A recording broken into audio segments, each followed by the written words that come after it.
Noticias del mundo, actualidad y tendencias, política y enfrentamiento, periodismo y controversia. Bienvenido a tu canal Mundo al Día. En la siguiente pregunta hablemos del Premio Nobel de Paz de María Corina Machado. Es bien interesante también verlo en términos geopolíticos. ¿Qué significó este Premio Nobel de Paz a la líder opositora María Corina Machado, que la vimos en campaña siendo esa mujer que generaba una esperanza casi que religiosa, una fe increíble de millones y millones de personas en las calles? Ustedes recordarán esas imágenes tan conmovedoras de millones de ciudadanos que salían y decían: es que usted es lo único que nos queda, sáquenos de esta situación. Pero obviamente María Corina ya ha hecho lo posiblemente humano, con una gran generosidad, con un sacrificio enorme y en las posibilidades que tiene un ser humano. Y sin ayuda esto no va a ser posible. Lo dice todos los activistas, lo dice Rosa María Payá. Se necesita un consenso internacional a partir del cual se pueda presionar esta salida del régimen. Y en la entrevista que le hice posterior al Premio Nobel, me dijo una frase. Quiero comenzar esta parte del panel con esa frase. Mire, nosotros buscamos una paz, como Nobel de Paz lo decía, pero no una paz vacía. Es una paz que tenga de verdad libertad para el venezolano. Y para que haya libertad al venezolano se necesita la fuerza, porque hay una tiranía que usa la fuerza. Eso me lo dijo. Para que exista libertad, tiene que haber fuerza cuando enfrentas una tiranía criminal. Y los venezolanos no nos dejamos hoy ni manipular ni engañar por lo que para algunos puede parecer políticamente correcto. Nosotros nos aferramos a la verdad y por eso hemos llegado hasta aquí. Así que la verdad es que frente a Maduro y a estos criminales que están asesinando venezolanos, hay que demostrarles que tenemos fuerza moral, tenemos fuerza espiritual y tenemos fuerza física. A eso concretamente, expresidente José María Aznar, a mí sí me gustaría saber, y sobre todo en esa experiencia que usted tuvo como líder dentro de la Unión Europea, cuando usted tuvo el ejercicio del mandato, del ejecutivo de su gobierno. Es interesantísimo aquí que recuerden todos que el presidente José María Aznar fue fundamental en generar que España liderara dentro de la Unión Europea, no solamente la inmersión total de España dentro de la Unión Europea, sino que usted logró hacer un gran liderazgo dentro de la Unión Europea, y en ese liderazgo fue voz de los demócratas de América Latina. Usted fue un puente fundamental y eso hay que agradecérselo y vale la pena recordarlo. En este momento, esas voces dentro de la Unión Europea que llevaban esas inquietudes de la democracia de América Latina y de las necesidades también económicas y comerciales, no la percibimos, y sobre todo con el país más cercano por historia, cultura, idioma, que es España. Frente al Nobel de María Corina Machado, es increíble pensar que ni siquiera el gobierno español haya sido capaz de felicitarla, así fuera protocolariamente. ¿Qué pasa con esas voces en España? ¿Qué pasa además en Europa frente a esa necesidad que tienen de ese apoyo y de esa presión para que estos regímenes terminen? Pues ayer escuché una expresión cubana muy divertida, me divirtió mucho con el frío que hacía aquí, a que se refería a Tuto Quiroga, que decía: es que en Cuba esto le decíamos que está chiflando el mono, ¿no? Pues algo por el estilo, ¿no? Bueno, pues en España algo está chiflando el mono también, ¿no? No, estamos viviendo una experiencia por primera vez en nuestra historia, una experiencia de un gobierno radical populista de izquierdas. Este es un gobierno radical populista de izquierdas hecho por socialistas que ya no son antiguos socialdemócratas, son la expresión de una cosa patrimonial de Sánchez, del actual presidente, comunistas, separatistas y antiguos terroristas, ¿no? Es una coalición antinacional, anticonstitucional, antiinstitucional, y por lo tanto ese grupo, esa coalición, tiende a alinearse exactamente con aquello que no debe. El gobierno de España tiene problemas con el gobierno de los Estados Unidos, tiene problemas con la OTAN, organización a la que pertenecemos. Apoyamos en Iberoamérica a todas las dictaduras, apoyamos la dictadura cubana, la venezolana, la nicaragüense, apoyamos a Petro, apoyamos a todos los que hay que apoyar. apoyamos a Hamas en Oriente Medio, en lugar de apoyar a Israel. Es decir, eso es lo que está pasando. Son las consecuencias de un populismo radical profundamente equivocado, ¿no? La pregunta es si eso puede cambiar, y la respuesta es que claro que se puede cambiar y que estoy convencido de que va a cambiar. Lo que pasa es que por el sistema constitucional español y por el sistema parlamentario que tiene España, eso solamente se puede conseguir o porque el jefe del gobierno dimita, cosa que no parece probable, o porque se puede haber una moción de censura contra el jefe del gobierno, cosa que no es posible en este momento porque no hay mayoría, o porque se convocan elecciones. Que no se convocan, las puede convocar el presidente porque las pierde y entonces no las va a convocar hasta el mandato. Y el mandato es en julio del 27. El problema es cuánto daño institucional se está haciendo al país, cuánto daño político se está haciendo al país durante este tiempo. Y eso es muy grande. Y en segundo lugar, en las preguntas que yo hacía antes, no se dan las circunstancias para poder ocuparse de las cosas importantes y de las cosas serias. Hoy, desgraciadamente, el país es un escándalo de corrupción. La mujer del presidente, el hermano del presidente, el fiscal general del Supremo, el antiguo ministro de Transportes, el secretario de la organización del PSOE, el presidente no sé cuánto, el presidente... Todo es igual. Entonces, es una cosa difícil de aguantar, ¿no? Y si se piensa con lo que pasó en otros años, pues evidentemente la esperanza es que hay que cambiarlo, ¿no? Dicho eso, yo quiero hacer una reflexión, si me permite, breve, pero un poquito más general. Yo no soy un populista. Yo no creo en el populismo. Pero no creo ni en el populismo de derecha ni en el populismo de izquierda. Estoy en contra de los populismos. Y estoy en contra de los muros. Lo digo con toda claridad. A mí no me vale un muro, levantar un muro para practicar una política que excluya a la mitad del país o los que no piensan como yo. Pero no me vale que desde el otro lado se diga yo quiero ese muro para excluir a los otros. Yo no quiero muro porque no quiero excluir a nadie. Y creo que la política consiste en desde un espacio central, intentar buscar objetivos comunes, propósitos compartidos, ideas que desde posiciones diferentes podamos hacer avanzar las cosas en sentido positivo. Esas son las democracias liberales buenas. Esas son las democracias liberales clásicas. Yo acabo de publicar en España, y pronto espero presentarlo aquí, un libro que se llama exactamente Orden y Libertad, que les recomiendo a todos porque es un libro muy bueno, además. Pero orden y libertad significa dos cosas esencialmente. Uno, la libertad siempre es consecuencia del orden, no es causa del orden. Es el orden el que promueve la libertad. La libertad es la consecuencia del orden. Una sociedad desordenada es una sociedad anárquica. Y por eso el grave peligro de las sociedades en manos de la criminalidad es que esa criminalidad arrase también con las libertades. Pero no con el orden, porque el ser humano busca una sociedad ordenada. El problema es quién produce ese orden. Si el orden lo produce el Estado o el orden lo produce una organización criminal. Si lo produce el Estado, el orden tiene que ir a producir libertad. Si lo produce una organización criminal, jamás existirá la libertad. Entonces, esos elementos son absolutamente esenciales en el mundo de hoy y en el desarrollo de las políticas aquí en América, ¿no? Y usted, si me pregunta, ¿el nivel de influencia europeo en América ha decaído? Ahora se ha hecho un intento con lo de Mercosur, que vamos a ver ya en qué queda o no queda después de tantos años, pero el nivel ha decaído porque ya los discursos no son los discursos, yo no oigo ya pocos discursos en favor de los derechos humanos, de las libertades, del Estado de Derecho. No. Oigo discursos de confrontación, de exclusión, y esos discursos son los que no debe haber.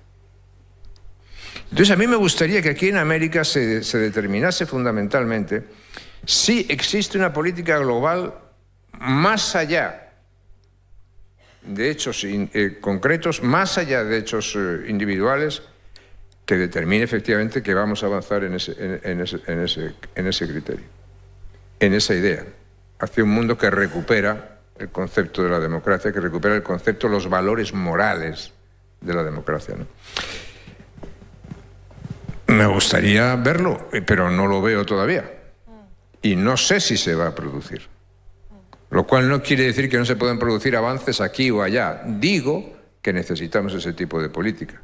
Porque en el mundo de las confrontaciones globales, en el mundo de la competencia entre poderes, eso es fundamental. Y no se olvide una cosa. El mundo occidental gana a la Unión Soviética y al comunismo porque era superior económicamente, porque era superior tecnológicamente, porque ejerció una disuasión militar que no pudo seguir el comunismo, pero sobre todo porque era infinitamente superior ética y moralmente a cualquier planteamiento comunista. Y eso en el mundo de hoy lo tenemos que recuperar plenamente, no solamente para la política, sino también para la organización social. Y no solamente como consecuencia de problemas políticos, sino como consecuencia de la revolución tecnológica que vivimos, ¿no? Y a partir de eso, pues yo seguiré siendo un fiel luchador por la libertad y seguiré siendo un disciplinado soldado, pues, para Colombia, para Bolivia, para Ecuador, para todos aquellos que me necesiten. El amigo fiel. El otro amigo fiel es Tuto Quiroga, de todas estas causas por la libertad, sin duda, no solamente al interior de su país, sino me consta cómo ha luchado también por la libertad de Venezuela. Siempre que uno lo llama para que genere una idea, está presto a realizarla, a analizar hasta esos números de cómo burdamente se robaban esas elecciones.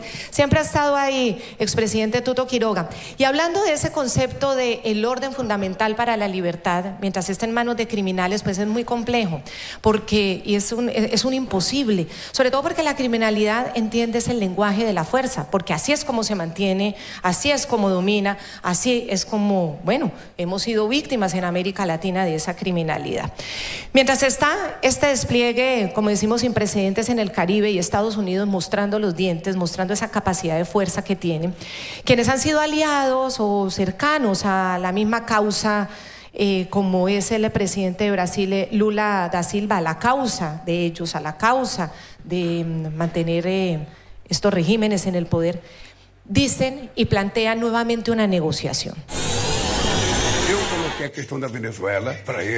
Le planteé la cuestión venezolana diciéndole que, según lo que aparece en los periódicos, la situación con Venezuela se está agravando. Y le dije que sería extremadamente importante en este asunto tener en cuenta la experiencia de Brasil como el país más grande de Sudamérica y el más importante económicamente. Tenemos 8 vecinos que él debería tener en cuenta y Brasil puede ayudar en la relación con Venezuela. No quiero que esto termine en una invasión terrestre. Se lo dije al presidente Trump y se lo repito a ustedes. Los problemas políticos no se resuelven con armas, se resuelven mediante el diálogo. Entonces esto es un tema político de negociación, el tema de Venezuela, de Cuba, de Nicaragua, de los narcotraficantes tomando zonas y regiones de nuestros países, o esto es un tema netamente de criminalidad, como se está planteando desde la administración de los Estados Unidos. Y frente al tema de la criminalidad, entonces, ¿cómo se administra? ¿Con posibilidad de negociación? ¿Existe esa posibilidad, como decía de Atlantic, de que Nicolás Maduro pueda tener un exilio tranquilo? ¿Es una posibilidad? ¿O esto es un tema que solo la fuerza va a resolver? Esa es la gran pregunta que hay. A ver, son momentos críticos, pero ¿qué es la definición de lo que pasa en Venezuela? Primero, negociación otra vez, por enésima vez, ya no se requiere. Se requiere reconocimiento. Venezuela votó en dictadura, sin medios libres, y Edmundo González, después de que María Corina es inhabilitada, Corina Lloris también, terminamos con Edmundo y ganamos 67-30. Se requiere reconocer. Asdrúbal debe recordar que en mi país, cuando vuelve la democracia, Hernán Siles Suazo vivía en Caracas, desde ahí organiza la Unidad Democrática Popular, gana la elección de mediados del año 80 y recién se juramenta en octubre del 82, cuando volvemos a la democracia y se retorna a la democracia en Bolivia, reconociendo el sufragio popular de más de 2 años antes. Eso tiene que pasar en Venezuela. Tenemos esa convergencia de la Nobel heroína María Corina, de Edmundo González, que es la personificación de un triunfo que todos envidiamos. Ganó por 37 puntos en dictadura y que se requiere el reconocimiento a eso. Ahora, ¿qué debería suceder? ¿Qué deberían hacer en Estados Unidos? Uno siempre, ¿no? Es fácil darle consejos a otro país. Yo siempre trato de decirle a Estados Unidos, yo no escojo aquí y ustedes no escojan allá. Si me preguntan qué le diría al gobierno americano, no quisiera hablar mucho de tarifas, porque como decía Malamud, no comparto mucho lo que hacen, o del TPS. Pero al final de cuentas, lo único que interesa es lo que va a pasar ahora en Venezuela y el efecto cascada sobre Nicaragua y Cuba. Yo quisiera ver de aquí a 5 años, Nelson, soñando aquí en voz alta, que estemos inaugurando la biblioteca presidencial del expresidente Trump, será para el 2030, al ladito de donde estábamos anoche, del Freedom Tower. Y yo quisiera que ese lugar no sea una suerte de oxímoron, de que venezolanos, cubanos y nicaragüenses que llegan acá son libres, pero si se quedan allá viven oprimidos. Que ese lugar, la biblioteca presidencial de Trump, al lado del Miami-Dade College, y créanme, puede haber controversia sobre eso, siempre vale la pena tener biblioteca presidencial, y al lado del Freedom Tower, yo quiero que sea el símbolo de lo que va a pasar en estas semanas y lo que va a venir después. Que nos liberamos, que se recuerde que es el comienzo del fin, este noviembre y diciembre, de las 3 tiranías trogloditas totalitarias de los piratas del Caribe. Es ahora o nunca que va a suceder eso. Y que estemos ahí en esa biblioteca y que dice que va a ser un edificio y que hay un piso de Venezuela con María Corina, con todos los que han luchado, el otro piso con Félix Maradiaga, con Berta, con Chamorro, y el piso final que sea esa Cuba libre también. Y eso depende de lo que se vaya a dar ahora. Lo último que diría acá a los del gobierno americano, yo sé cómo se cuecen habas acá. Y que van a aparecer los negociantes, que Chevron, que esta empresa, que 30,000 barriles más. No. Queremos que Venezuela deje de exportar cocaína, deje de exportar criminales y que pueda exportar millones de barriles, es reconociendo a Edmundo. Queremos que deje de ser santuario de ELN, de FARC, de Hamas, de Hezbollah y que recupere democracia, es reconociendo a Edmundo y el trabajo de María Corina. Y es ahora que se debe hacer. Yo concluiría, si a los jóvenes que están acá busquen un video, van a ver mi edad claramente, de Kenny Loggins en YouTube que dice, no, this is it, canta Kenny Loggins. Pues bien, en Venezuela hemos llegado a ese momento de this is it. Es ahora. Estás esperando tu milagro, es ahora, hay que luchar. El lugar es Venezuela, this is it, noviembre. Van a estar muy altas con toda la acción militar que ya lleva, según el Departamento de Defensa, ahora de guerra, más de 18 narcolanchas hundidas y más de 70 narcotransportadores, o como quiera llamárseles, abatidos, pero todo el mundo piensa que este despliegue no es solamente para interceptar unas lanchas o para abatir a unos narcotraficantes en alta mar. Quiero conocer su opinión al respecto, presidente Yamil Mahuad, y sobre todo también con ese papel que usted tiene, ese papel académico, porque aquí se ha generado un debate interno en los Estados Unidos sobre la legalidad de esas operaciones militares. Hay un partido demócrata que está tratando de votar que paren esas operaciones militares. ¿Qué pasa si esas operaciones militares terminan, regresan y siguen estos regímenes en poder? ¿Cuál sería la consecuencia de una situación así? ¿Y qué piensa usted de ese debate? Primero, creo que es una pregunta que aterra a muchos y que hay que hacerla. Es una pregunta absolutamente legítima. ¿Qué pasa si entramos a enero del 26 y la situación no ha cambiado? ¿Qué pasa si el ahora o nunca significa nunca? Terrible. Pero yo creo que si uno analiza lógicamente las cosas, tiene que planteársela. 2 lecciones nos dejó la elección de Venezuela en que ganó Edmundo González, durísimas. La primera, que el pueblo venezolano vota, pero no elige. No importa cómo vote, se le robaron las elecciones, fue un atraco a mano armada. Y la segunda, que la situación final de Venezuela no se decide en Venezuela. Por la situación geográfica del país, por los recursos que tiene, por el extremismo ideológico y el alineamiento del cartel de los soles que la gobierna, se convirtió en una ficha del tablero del ajedrez internacional. Y entonces se convierte en una pieza con la cual se está, estoy seguro, tras bastidores negociando. Entonces, esa es una realidad. La segunda realidad es que el problema más serio de América Latina es el narcotráfico. Primero va desde el Río Grande hasta el Cono Sur. El 90% de la cocaína que se produce en el mundo se produce entre Colombia, Bolivia y Perú. Y se calcula que solamente en cocaína se trafican 300.000 millones de dólares. Eso es más que el Producto Interno Bruto de la gran cantidad de países de América Latina. Entonces tenemos un narcotráfico que tiene toda la plata, ningún escrúpulo, ninguna barrera moral, organización internacional, crimen organizado y que se mueve por encima de las fronteras. Y hay problemas que son de los gobiernos nacionales y hay problemas que son más allá de las fronteras nacionales.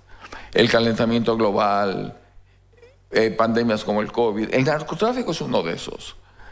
Y si ellos están sumamente organizados y penetran todos los estamentos de la sociedad, partidos políticos, ejecutivo, legislativo, judicial, periodistas, equipos deportivos, etcétera, influencers, y nosotros queremos hacer luchas nacionales, locales, y no pasarnos de la frontera, estamos perdidos. Tenemos que entender que es un esfuerzo conjunto y que tenemos que colaborar. Por eso, estas operaciones tienen que ser coordinadas. Y yo lo vi así cuando fui presidente del Ecuador. Tuve una llamada del subsecretario del Departamento de Estado y me dijo, se cierra la base norteamericana en Panamá. Y al cerrarse la base norteamericana en Panamá, los aviones que van a hacer toda la vigilancia del Pacífico, por donde salen avionetas y lanchas con la droga, va a quedar totalmente descuidada, porque los aviones tendrán que venir a Miami solo a cargar combustible y van a tener más tiempo volando para cargar combustible que haciendo su trabajo. Entonces quisiéramos un convenio con el Ecuador para que la base militar ecuatoriana de Manta pueda ser usada por estos aviones norteamericanos. Yo consulté con los ministerios de Defensa y la Cancillería y firmamos un acuerdo con una serie de condiciones. Primero, teníamos que recibir una notificación escrita de qué aviones vienen, qué tipo, qué tripulación, cuántos días, qué van a hacer. Segundo, en cada avión iba a entrar tripulación ecuatoriana de la Fuerza Aérea, que iban a haber aviones que nunca en su vida podrían haber visto si no era así, porque no tenemos recursos para comprarlos. Tercero, reactivaban la economía local, necesitaban hoteles, restaurantes, cuando estábamos absolutamente destrozados por el Niño. Firmamos ese convenio, lo renovamos después, duró 10 años y vino Rafael Correa de presidente. Y en nombre de lucha contra el imperialismo, en nombre de la soberanía nacional, en nombre de la dignidad, dijo no se renueve el convenio. Por último, hágalo, pero ponga algo a cambio. No puso nada. Entonces el Ecuador se convirtió, por sus playas que además son planas y de fácil acceso, en el sitio ideal para exportar. Y por eso este país, que era una isla de paz en Sudamérica, este rato tiene índices de violencia que compiten por el primer lugar en algunos sitios en el mundo. Eso es lo que nos está matando este momento. Entonces hay que luchar y hay que luchar de manera conjunta. Yo creo que los convenios internacionales son buenos, yo creo que tienen que firmarse Yo creo que la política interna de cada país siempre influirá sobre esas cosas, pero el bien común tiene que prevalecer. A nosotros nos conviene que a los presidentes de nuestros países, a los que son elegidos democráticamente, aunque no sean de nuestros partidos, les vaya bien. Una presidencia de la República es una carrera de postas, donde uno cumple 4 años, si la democracia funciona, y le entrega el testigo a otra persona, y así. Pero la hemos convertido en una carrera de obstáculos, no de postas. Entonces elegimos presidentes en base a lo que ofrecen hacer, después hacemos todo lo posible para que no puedan hacer lo que ofrecieron, y terminamos criticándolos porque no hicieron lo que ofrecieron. Nos hemos especializado en eso en América Latina. Sí, sigue vigente la pregunta de, y ya termino con el expresidente Álvaro Uribe Vélez, de si sigue vigente el uso de la fuerza. Hay un uso legítimo de la fuerza, hay unas herramientas desde Occidente, hay unas herramientas internacionales para solucionar esto, o no, definitivamente esas se perdieron. Presidente Álvaro Uribe Vélez, todos hablan de la soberanía, obviamente cuando se habla de fuerza, de conflicto, de guerra, pues eso es aterrador, y apelan a la soberanía, pero es que apelan a la soberanía cuando se trata de eso, pero no apelan a la soberanía cuando el crimen los está consumiendo. En Colombia, Gustavo Petro ahora también está apelando a la soberanía, ahí con la carpeta de Bernie Moreno en el despacho Oval, cuando se ve vestidito de naranja junto a Nicolás Maduro. Entonces apelan a la soberanía, pero para las cifras de las organizaciones criminales que están alrededor o peor que en el año 2002 cuando usted llegó y les hizo frente, en el 2025 tenemos ya 25.000 personas armadas en la ilegalidad en Colombia. Cuando usted llegó eran 20.000 y la redujo a menos de 5.000. Ese retroceso gigantesco, eso de tener de 1.100 municipios de Colombia 700 en poder de las organizaciones criminales transnacionales, que van toda esa droga también por Venezuela, junto al Hezbollah, Hamas, a todo este crimen que sabe organizarse de esta manera. Entonces, ¿ahí dónde queda la soberanía? ¿Y qué vamos a hacer cuando tenemos más de 700 municipios, de 1.100 municipios en poder de ellos, de cara a unas elecciones? Gracias, Claudia. Yo le quisiera dejar un mensaje a los estudiantes. La lucha contra el neocomunismo no es una lucha caprichosa, es una lucha práctica. Solamente la libertad, el estímulo a la educación, las posibilidades de emprendimiento de los jóvenes, el apoyo a la creatividad del ser humano que lo garantiza la democracia, los valores de Occidente de los cuales tanto habla el presidente Aznar, es lo único que crea bienestar. Yo creo que esto hay que repetirlo a todos los jóvenes latinoamericanos y expandir esa tesis, profundizarla.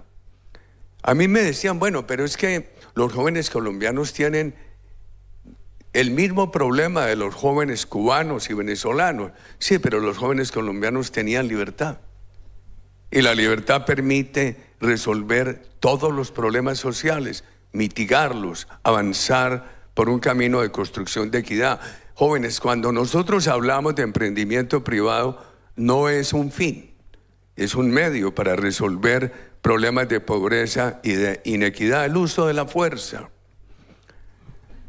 A ver, ganó las elecciones María Corina, el doctor Edmundo. El régimen de Venezuela no la reconoce. El régimen de Venezuela es una amenaza. Destruye sus instituciones. Ha sido una amenaza a Colombia, hoy en solidaridad con el gobierno de Colombia. Una amenaza porque alberga terroristas colombianos, porque le sirve al narcotráfico de Colombia, una amenaza a la juventud, a la familia, a la democracia, a la economía, y es una amenaza a los Estados Unidos, como es una amenaza que Colombia está entregando al mercado 1.800 toneladas de cocaína. ¿Quién debería ser? Entonces yo no discutiría la necesidad del uso de la fuerza.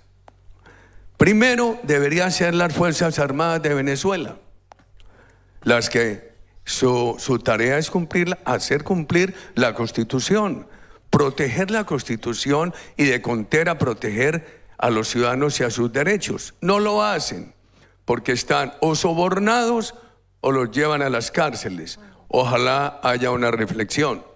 Segundo, uno ve la tarea del doctor Almagro en la OEA, una tarea que deja un gran legado, pero sin apoyo de fuerza se vuelve una tarea que no puede producir efectos. Naciones Unidas discute estos temas. Debería emplear la fuerza para hacer cumplir la democracia en Venezuela. Tampoco.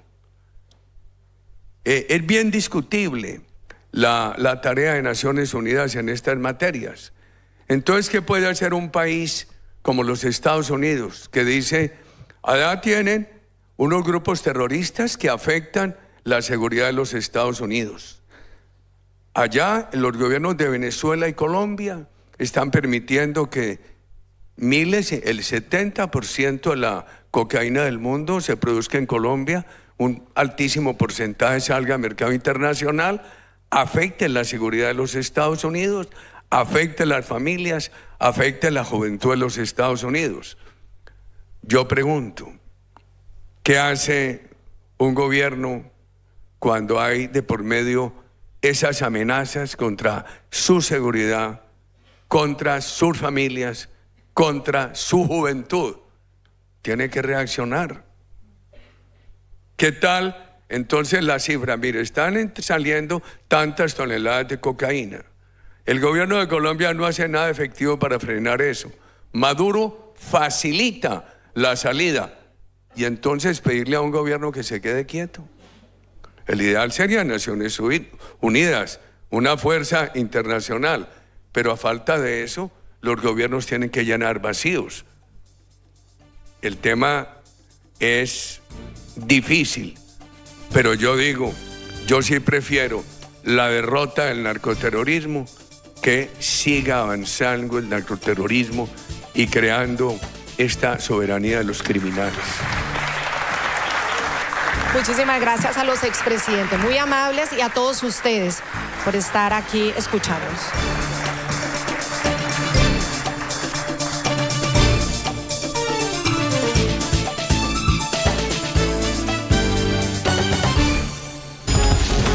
Continuamos con La Noche por NTN 24, el canal de las Américas.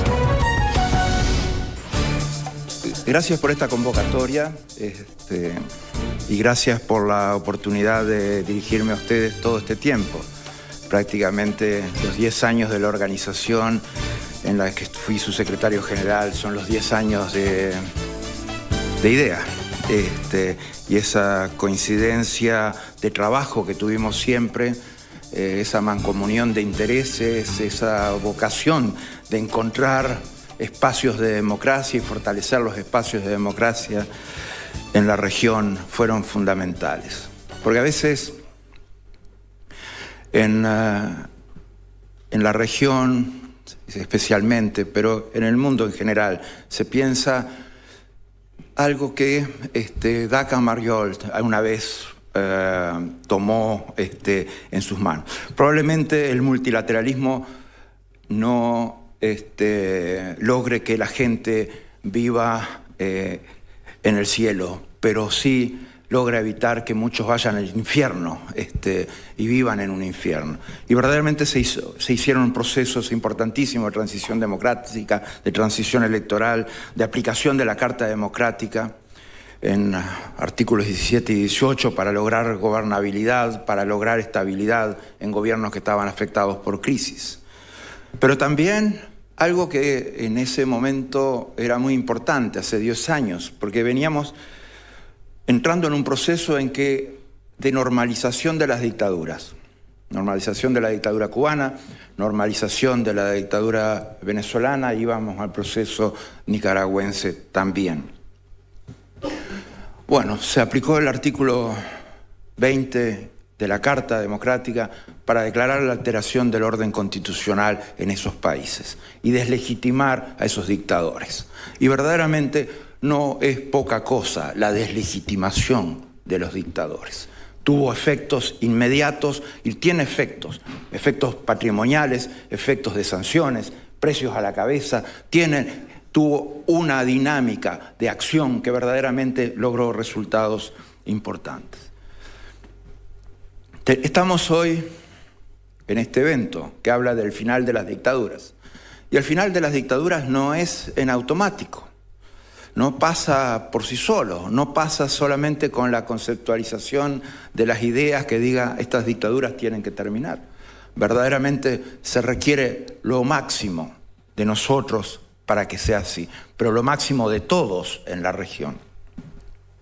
Una región que actúa, y te entiendo, Daniel, actúa con dobleces. Muchas veces actúa con dobleces, o sea, con dobles estándares, con invocaciones falsas a la soberanía, porque no hay una invocación a la soberanía que sea válida cuando se trata de la defensa de la democracia y cuando se trata de la defensa de los derechos humanos. La defensa de la democracia no es jurisdicción exclusiva de ningún Estado. La defensa de los derechos humanos no es jurisdicción exclusiva de ningún Estado. Y el enfrentamiento al crimen internacional organizado no es una jurisdicción exclusiva de ningún Estado. Y que en este momento se invoque la soberanía o para proteger a narcotraficantes. Eso ya se hizo en el pasado. Se trató de proteger a Escobar y a Rodríguez Orihuela, invocando la soberanía de Colombia para no ser extraditados, por ejemplo. Un disparate absoluto. Pero la soberanía tampoco radica en un dictador. O sea, es como si me dijeran que la soberanía de Chile radicaba en Pinochet, que la soberanía de Brasil radicaba en Garrastazu Medici, que la soberanía de Uruguay radicaba en el Goyo Álvarez. No, señor. La soberanía radica en el pueblo, radica en la nación. María Corina Machado, Edmundo González encarnan la soberanía de su país, porque fueron los que recibieron los votos para representar a su pueblo. Ese es el principio fundamental. Y ese es el principio que tiene que animarnos, obviamente, a desplazar a los dictadores de donde están. Una invocación clara y contundente de la soberanía. Y prepararnos, porque eso no puede quedar ahí. Verdaderamente eso es... La dictadura cubana está dispuesta a seguir después que esté Maduro oído también. La dictadura nicaragüense está dispuesta a seguir después que no exista más Maduro. Eso no puede terminar ahí. Queremos un hemisferio libre de dictaduras, libres de crímenes de lesa humanidad, libres de violaciones sistemáticas de los derechos humanos. Queremos verdaderamente concretar los resultados que permitan la expansión del desarrollo en esta región. Vi la exposición del profesor Malamud, ¿sí? Pero el peor ancla que tenemos, el peor peso que tenemos para despegar el desarrollo es la imperfección de nuestras democracias y ni que hablar las dictaduras en la región. En esta región, cuanto mejor es la democracia, mejor es el nivel de desarrollo, mejor las condiciones de seguridad y mejores las condiciones de acceso a derecho y equidad. Esa es la realidad. Y las dictaduras son esencialmente proyectos fracasados. La dictadura cubana, que ha sido la dictadura más parasitaria de la historia de la humanidad. La dictadura cubana vivió de la Unión Soviética hasta que pereció la Unión Soviética. Les tocó una parte que tenían que vivir de sí mismos, y esa parte se llama periodo especial, hasta que encontraron las venas de Chávez para tomar de la sangre de las venas de Chávez, o sea, de la sangre de los venezolanos.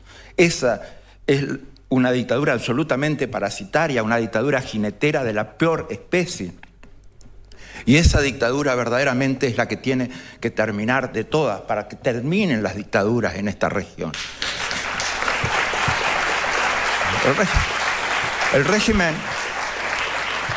El régimen tiránico de Daniel Ortega, probablemente el régimen más tiránico de todos en la región, o sea, porque es verdaderamente un control oprobioso sobre toda la población con el menor margen de maniobra y con eliminación ya no de opositores, de cualquier cosa, ¿no? De la Academia de Letras, de la Academia de Ciencias, de clubes Rotary, de cualquier cosa, o sea, eso es algo completamente desencajado en su paranoia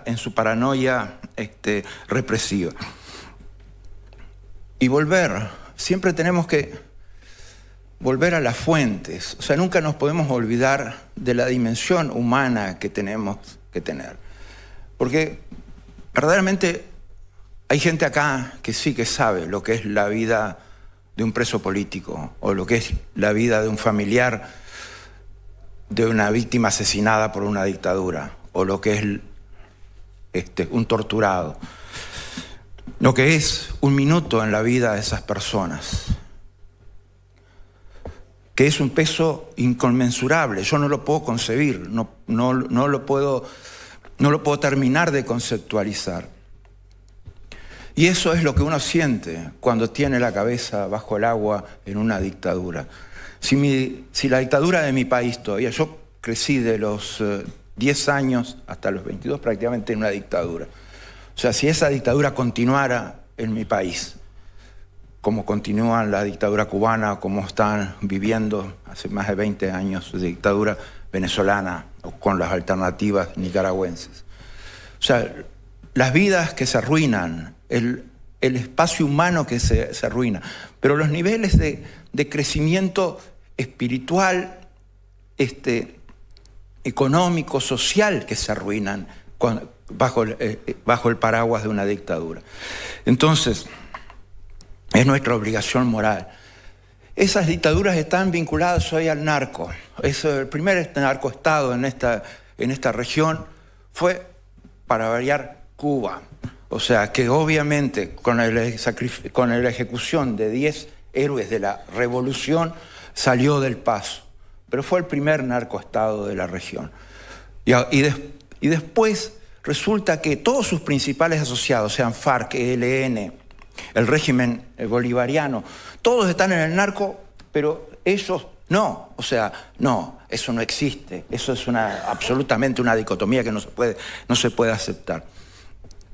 Pero si uno hace la trazabilidad de las malas prácticas, llega a Cuba. Si uno hace la trazabilidad de por qué tenemos estas dictaduras acá hoy, llega a Cuba. Si uno hace la trazabilidad de cómo son afectadas las dinámicas sociales y de nuestros países, llega a Cuba. Y el narcoestado es una de las cosas que uno hace la trazabilidad y llega a Cuba. No puede haber impunidad, no puede haber impunidad para esos crímenes. No hay crimen que pueda haber impunidad. Nadie puede invocar acá impunidad para el narcotraficante. Nadie puede invocar acá libertad de navegación para el narcotraficante. Nadie puede invocar acá cielos abiertos para los narcotraficantes. ¿Qué demencia es esa? ¿Qué ridiculez es esa? ¿Dónde estamos? ¿Qué estamos pensando? Entonces, sí, hay que actuar con toda la firmeza de la ley nacional y de la ley internacional. Definitivamente no nos merecemos más dictaduras y tenemos que estar todos alineados en eso. Y nuestro mensaje tiene que ser claro desde el principio al fin. Así. De grandes eventos de corte internacional que pues mantienen los ojos del mundo puestos en nosotros y queremos conocer todos los detalles de lo que está sucediendo en nuestro país. Ministra, ¿qué significa para El Salvador ser epicentro mundial de surf, como algunos lo dicen?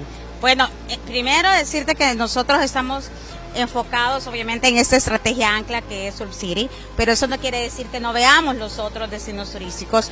Conectamos nuestras olas con nuestro café, con nuestros volcanes, claro, con nuestros pueblos, con nuestras tradiciones. Yo creo que es bien importante decirle, mira, no, perdón que me distraiga, pero veo la referencia y veo ese lienzo pintado atrás del amanecer bellísimo. Y entonces vemos lo afortunados y lo agradecidos que debemos de estar con Dios por todo esto que nos da. Sabes que muchos de los participantes, de los atletas, colocan en sus redes sociales una belleza de amanecer, una belleza de atardecer, porque para ellos esto es algo también único, porque no lo tienen en sus países a veces los amaneceres y los atardeceres, y nosotros a veces lo tenemos todos los días y no lo apreciamos. Así que gracias a Dios por darnos este amanecer tan espectacular en esta entrevista.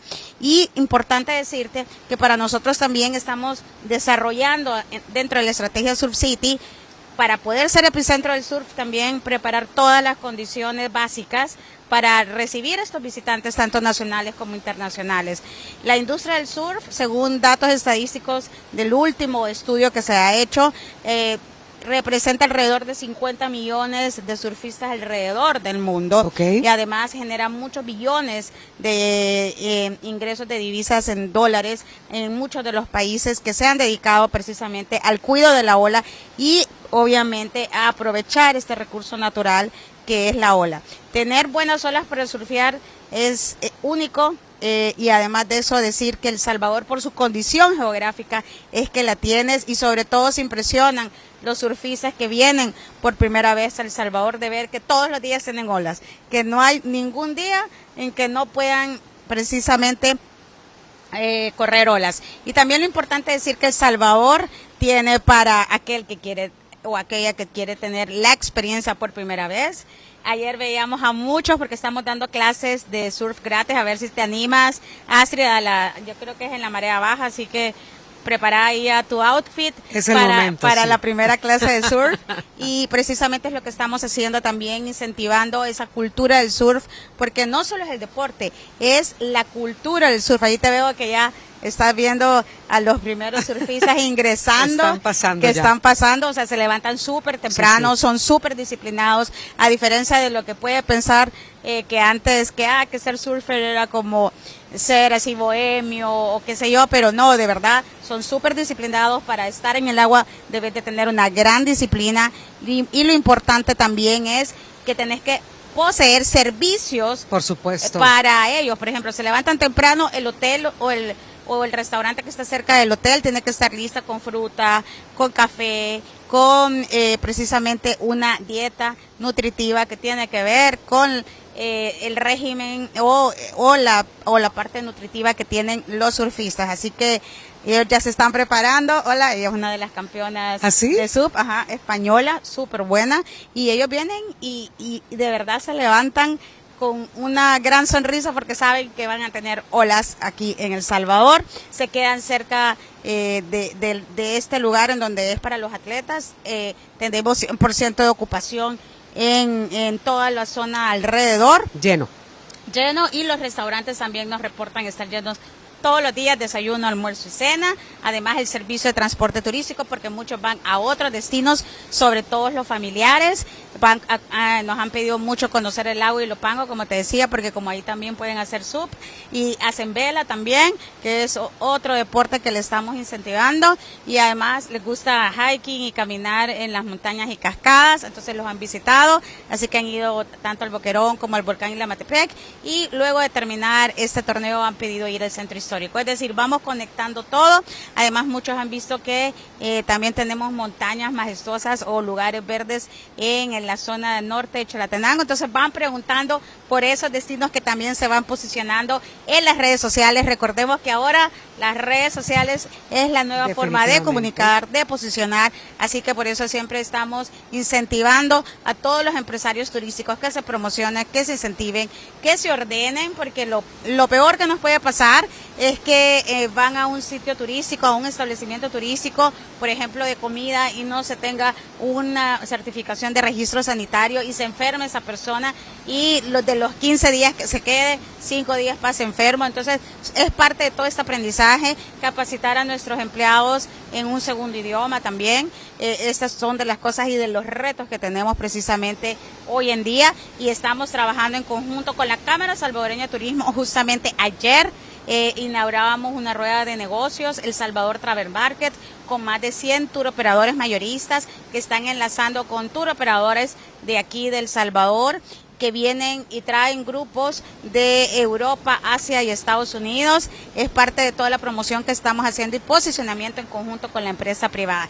Me emociono porque es todo lo que está sucediendo en El Salvador, es un día a día, es un trabajo de 24 horas, 7 días a la semana, pero es lo que necesitamos para poder posicionar. Y esto es un trabajo en conjunto con todo el gabinete, porque la primera experiencia, por ejemplo, que es en el aeropuerto, es vital, tanto crítica, de migración, aduanas, personal del aeropuerto, y si tienen una buena experiencia desde ahí y después en el transporte turístico que lo lleva a su hotel, a su restaurante o al lugar del evento donde va a estar, va a ser clave para que toda esa experiencia la vaya contando en redes sociales, que toda experiencia le diga en El Salvador si es un buen sitio para visitar. Y hablando sobre justamente la experiencia, es interesante conocer cómo el país ha ido madurando en la organización de este tipo de eventos mundiales y cómo esa experiencia pues ha ido no solamente en lo que significa en la derrama económica que tú mencionabas, porque no solamente es local, o sea, van a las montañas, van a los pueblos, van al centro histórico y hacen esto, activan todos los servicios que bueno, personas, turoperadores, transportistas, todo lo que tiene restaurantes, pero un evento como este pues requiere de una gran logística. ¿Cómo ha ido ganando el país esa experiencia para poder cumplir con requisitos? Porque no solamente es decir, sí, mire, ven, aquí vamos a hacer un torneo de surf, aquí están las playas, aquí están las olas. O sea, es una gran logística. Así es, y es un trabajo coordinado con todas las instituciones del gabinete del gobierno presidente Bukele. Su liderazgo primero de lograr la seguridad, porque con seguridad ya vamos con todo lo demás. Y obviamente se unen con nosotros Fuerza Armada, Policía Nacional Civil, Policía de Turismo, el Ministerio de Salud, Fosalud, porque también tenemos que estar listos para responder rápidamente, Protección Civil con todo el tema sistema de guardavidas, además también aquí está el INDES, porque nos apoya con fisioterapeutas, además está la empresa privada porque les tenemos faciales, masajes para los pies, pedicure, porque este deporte requiere muchísimo fuerza en los pies, pero sobre todo en toda la parte de las manos, entonces por eso se tiende un área de masaje facial, es decir, es todo un andamiaje de estar pendiente de los detalles. Aquí se ha contratado varias personas para que le puedan ayudar, por ejemplo, con su transporte, también con sus atenciones, etcétera. Y una cosa bien importante decir, que se conecta con otro tipo de eventos, porque muchos de los surfers son bitcoiners y sabían que hay un evento de Bitcoin súper importante, es el Bitcoin histórico en el centro histórico y muchos de ellos han sido invitados también para eso. Entonces todo se conecta y aquí hay muchos que se están hospedando en la zona del Zonte, donde tenemos también varios bitcoiners ya residiendo, no solo visitándonos, sino que residiendo. Entonces ahí vamos conectando todos los eventos que se van haciendo. También hemos tenido otro tipo de eventos de seguridad en la zona también del centro de San Salvador. También hemos tenido otros eventos que tienen que ver con congresos médicos, que también se conecta. Ayer el presidente anunciaba precisamente este hito de la telemedicina y que va en alianza con Google. Es decir, aquí vinieron también varios de los que estuvieron y están trabajando con este proyecto. Es decir, todos vienen a hacer precisamente, aquí nos saludan. ¿Qué tal? Sí, hola, ¿cómo están? Buenos días. En directo. Estamos en vivo. Muy bien. Buenos días. Buenos días. Ahí también Me están encanta. viniendo medios de comunicación nacionales que vienen y transmiten desde acá el recinto y cuentan, porque es bien importante decir, cuando empezamos con Surf City, decía, pero cuando, no sé, bueno, somos de la misma generación, Astrid, solo que tú te ves más jovencita y más linda, te decían que venías al mar y siempre te sentabas a espaldas del mar, no te metías al agua, comías y te ibas a San Salvador, ¿cierto? Entonces, esta cultura de aprovechar este recurso natural que tenemos, de no tenerle miedo al mar, sino que respeto al mar y obviamente ver todos los beneficios que pueden tener un recurso natural como la ola, es bien importante. Entonces, porque, bueno, pero ¿por qué surf? ¿Por qué tanto esto de concentrarse en algo que yo no practico, por ejemplo? Pero es la cultura que hay alrededor, el respeto al medio ambiente, el incluir a las comunidades en este desarrollo socioeconómico medioambiental. Por supuesto. Porque tiene que ver con el cuidado de nuestra tierra, de no tirar basura, porque todo se viene a nuestros ríos y mares, de cuidar también nuestros sitios turísticos y nuestros establecimientos. Así que definitivamente son parte de las cosas que estamos trabajando con las comunidades. Es un camino que hemos iniciado desde hace varios años, que ahora estamos viendo los primeros pasos. Hoy, por ejemplo, en este torneo de surf, por primera vez tenemos fotógrafos locales y filmmakers locales. Ha sido todo un proceso porque obviamente cuando decían, incluyannos, pero tiene un portafolio. Claro. Porque la ISA te exige o porque tendremos que irnos ordenando. Es parte de eso también, ese derrame económico y el irnos ordenando. Hola, Joss, ella es una de nuestras atletas nacionales de SUP que está participando también en este campeonato, y eso también, fortalecer también nuestro atleta nacional, nuestro orgullo nacional, es parte de todo este camino que hemos venido recorriendo y que necesitamos también fortalecer, y que el salvadoreño y la salvadoreña que nos está viendo se sienta orgulloso, sienta parte de esto, y además todo la dinámica económica local que estamos teniendo. Definitivamente, ministra. ¿Cómo se mide el éxito de este tipo de eventos desde la entidad que usted dirige, por ejemplo, en visitantes, en imagen, en inversión, en retorno económico, por ejemplo? Bueno, primero que el año pasado, el año 2024, con 3.9 millones de visitantes internacionales, la ONU Turismo nos coloca en el segundo país que más rápido creció después de pandemia. Solo no ganó Qatar, que tuvo un mundial, así que ya ese posicionamiento de esa imagen y de lo que estamos haciendo ya es un cheque, y obviamente para nosotros es importantísimo es esto que estamos haciendo, más de 3.000 millones de dólares en ingresos de divisa, también otro cheque, y obviamente también todo lo que estamos trabajando para incluir a más personas en este sector, que se pueden dar en el siguiente resultado, más de 300.000 empleos entre directos e indirectos generados en toda la cadena de valor del sector turístico, en hoteles, restaurantes, transporte turístico, sitios de ocio y recreación, guías turísticos, turoperadores, agencias de viajes, es decir,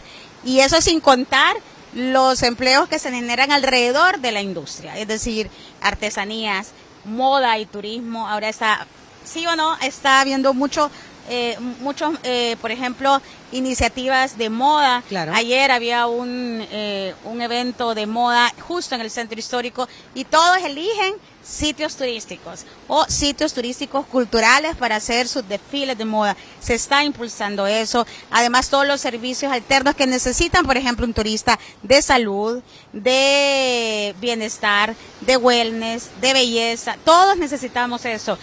Por ejemplo, también aquí en toda esa playa no había ningún salón de belleza ni una barbería. Ahora encontrás, porque es lo que piden también los turistas que vienen, que se quedan no solo una semana, sino que se quedan 2, 3 semanas, 4 semanas, su invierno de ellos, porque vivimos en un eterno verano, así que definitivamente es parte de los beneficios del sector turístico, uno de los sectores más humanos que tenemos a nivel mundial.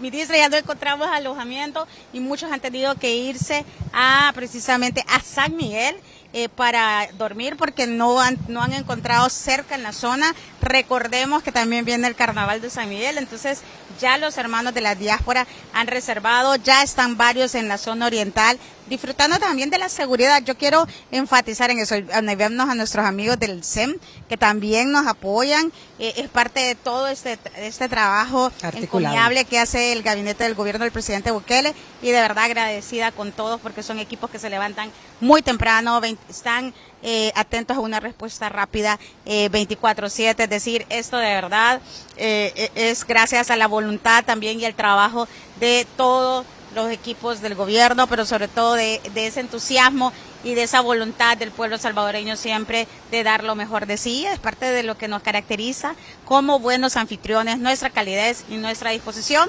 pero tenemos que mejorar todas nuestras competencias y habilidades blandas, más personas que hablemos un segundo idioma, más personas que puedan atender en la cocina, más personas que puedan atender otro tipo de servicios que necesitan los turistas internacionales, pero también nosotros. Entonces es parte de todo este desarrollo que estamos teniendo, e inclusión de las personas en toda esta cadena de valor, no solo el sector turístico, sino que de los otros sectores. Ayer colocábamos la primera piedra de un proyecto de inversión privada, de un condominio de apartamentos justamente en esta misma zona, que se han motivado precisamente en el crecimiento de turistas internacionales que hemos tenido acá, pero sobre todo también de que muchas personas de San Salvador ya están viviendo también en esta zona gracias a la cercanía que tenemos con la capital, así que ya vemos a varios entrenando la ola muy temprano, y es un espectáculo también que debemos de estar orgullosos de lo que está ocurriendo. Muchos de los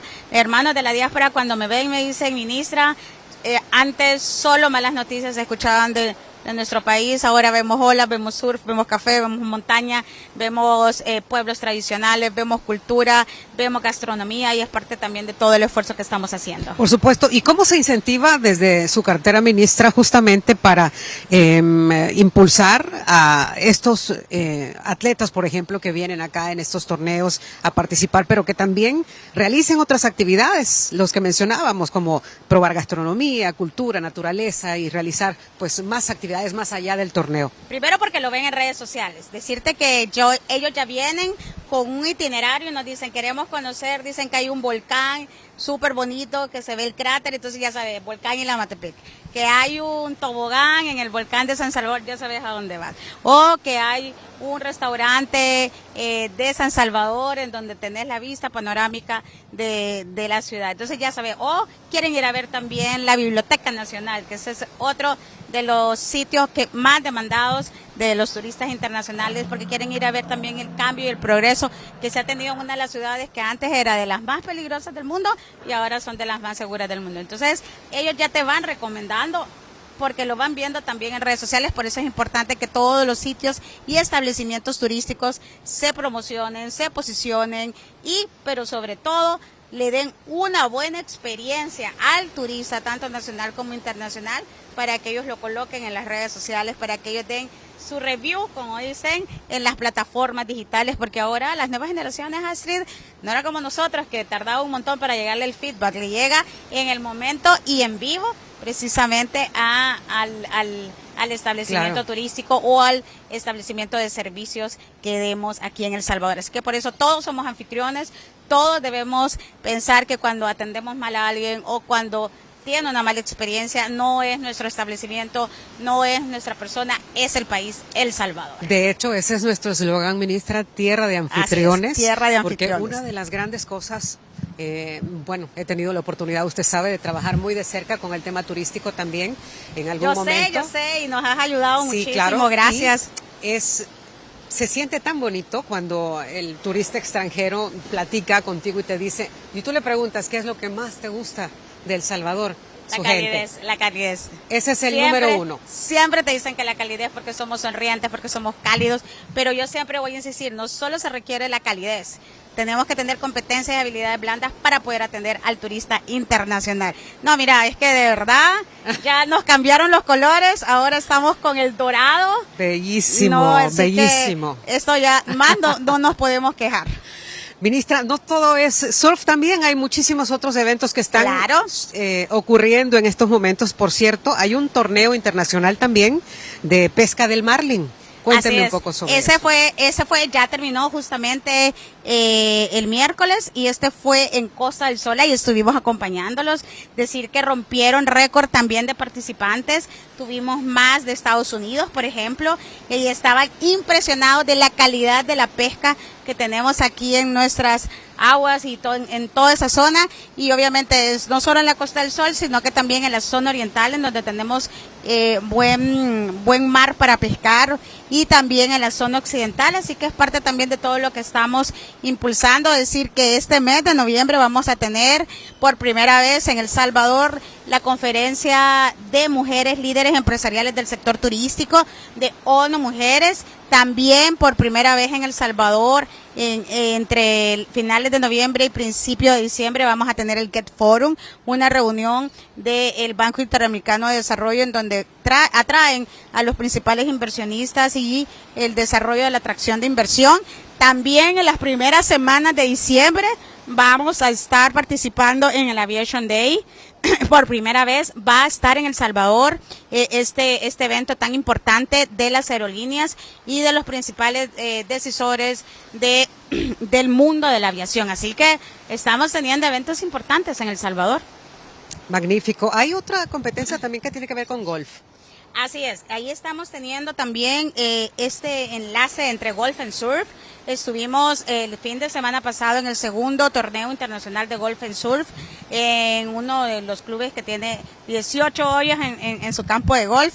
También acaba de terminar un campeonato juvenil a nivel internacional en donde tuvimos la oportunidad de tener a promesas, estrellas de nivel talla mundial aquí en El Salvador, y estamos también por tener otros campeonatos importantes de golf, que ese es otro de los eventos de turismo deportivo que estamos apoyando. Entonces, ¿cuándo te ibas a imaginar ver golf? Porque surf es la ola natural, sí, claro, pero golf es ya otro tipo también de turismo y de poder adquisitivo que tienen los golfistas. También estamos trabajando con vela, también estamos trabajando con ecuestre. Acabamos de tener también la Cordillera Challenge, que ese es un reto de alto rendimiento en la zona de Occidente. Recorrieron todo el complejo de los volcanes, terminando en la Barra de Santiago, y ves esos corredores de talla internacional hablando sobre el volcán de Santa Ana, el volcán de Izalco, los pueblos tradicionales de la Ruta de las Flores, terminando en Barra de Santiago y diciendo lo maravilloso, lo espectacular que son nuestros paisajes, nuestros destinos, pero sobre todo nuestra gente. Una belleza que nos alegra de verdad que estén ocurriendo tantas cosas en nuestro país y que eso justamente signifique parte de ese gran crecimiento económico y de esa estrategia, esa visión que ha tenido el presidente Bukele durante todos estos años y que ha ido en coherencia con eso. Así es. Le deseamos el mayor de los